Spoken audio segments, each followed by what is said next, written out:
అతడి చరిత్రని తవ్వాలని చూస్తే అక్కడుండేది చరిత్ర పటాలు కాదు, కేవలం రక్తం, మృతదేహాలు.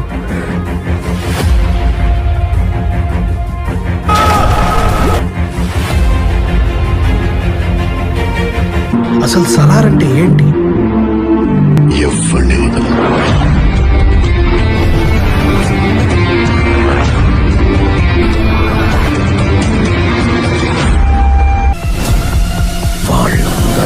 నరికి పడేశాడు.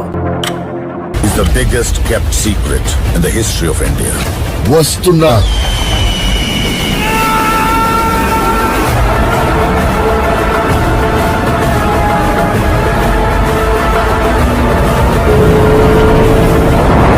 వచ్చాడు వచ్చాడు వచ్చాడు మా నాయకుడు.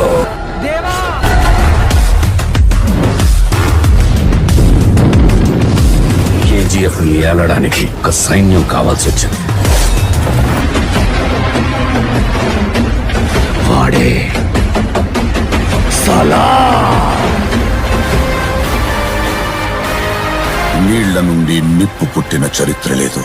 అలలు భూమిని కబలించడానికి అంగలు వేస్తున్నాయి. ఆ యుద్ధంలో మూడో వాడి అడుగు పడింది. History was wrong. అసలు కథ ఇప్పుడు మొదలవుతుంది.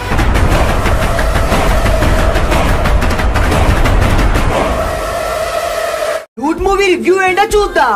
చాలా రోజుల తర్వాత ఒక మంచి సినిమా రిలీజ్ అయిందని థియేటర్ కి ఎగేసుకుంటూ వెళ్ళినా, కానీ ఓర్ నాయన అసలు ఏం సినిమారా బాబు, ఒక్క ముక్క కూడా అర్థం కావట్లే. ఈ మూవీలో ప్రదీప్ రంగనాథన్ యాక్టింగ్ ఇంకా మమిత క్యూట్ లుక్స్ మాత్రం చించోతలు పడేశారు. అసలు ఈ మూవీ స్టోరీ చాలా బాగుంది, కానీ ఎగ్జిక్యూషన్ మాత్రం పెద్ద దెబ్బ పడిందని చెప్పాలి. ఈ సినిమా రన్ టైం కొంచెం తగ్గించి ఇంకా స్క్రీన్ ప్లే కొంచెం బెటర్ చేసి ఉంటే బాగుండేది, బట్ ఇది మాత్రం అస్సలు ఎక్కలేదు. ఈ మూవీ ఫస్ట్ హాఫ్ లో మనకి కామెడీ సీన్స్ గానీ బీజం గానీ మెంటల్ ఎక్కించాయి. ఇంకా సెకండ్ హాఫ్ స్టార్టింగ్ నుంచి ఆ లాగ్ సీన్స్ మాత్రం రోత పుట్టించాయి. ఈ మూవీ మీకు ఎలా అనిపించిందో చెప్పండి ఫ్రెండ్స్.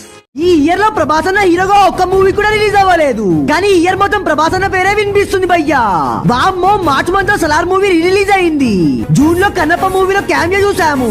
అండ్ తర్వాత మిరాయి మూవీలో ప్రభాస్ అన్న వాయిస్ ఓవర్ పెట్టి మన అందరినీ సర్ప్రైజ్ చేశారు. అండ్ రీసెంట్ గా స్పిరిట్ ఇంకా కల్కి మూవీ నుంచి దీపికా పడుకునే తీసేశారు. ఇప్పుడేమో రాజసాబ్ మూవీ నుంచి ట్రైలర్ లీక్ సాంగ్స్ అంటూ రోజు ఏదో ఒకటి వస్తూనే ఉన్నాయి. అండ్ మెయిన్ గా ఈ అక్టోబర్ 31 కి మన ప్రభాస్ అన్న Baahubali the epic movie release కాబోతుంది.